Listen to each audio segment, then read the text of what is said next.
In today's video, I'm going to teach you how to replace image in Canva.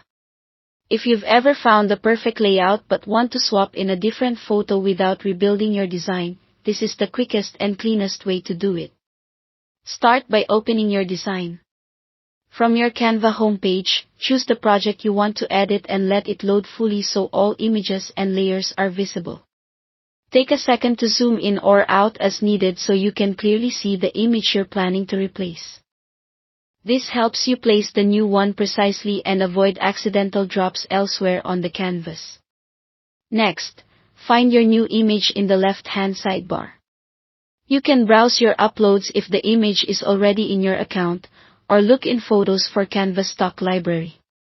You can also check elements if the image you want is a graphic or illustration. Use the search bar at the top of these panels to narrow results by keywords, and scroll until you see the thumbnail that matches what you need. If you're choosing from your uploads, make sure you select the correct file, and aim for a clear, high-resolution image so it looks crisp in your layout. Now, click and drag the new image from the panel directly over the image you want to replace on your canvas. Keep the mouse button held down as you move it. You're not just dropping it anywhere, you're targeting the existing image.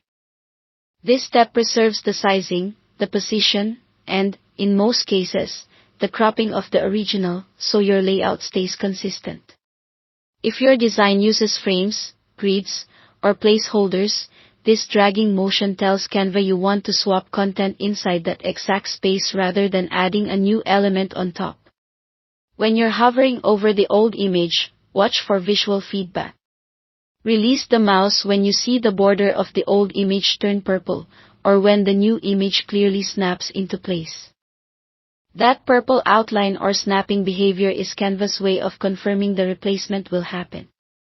If you don't see the highlight right away, nudge your cursor slightly over the target area until it appears, then let go.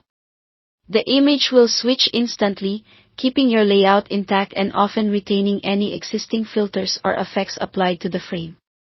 That's it. Thanks for watching.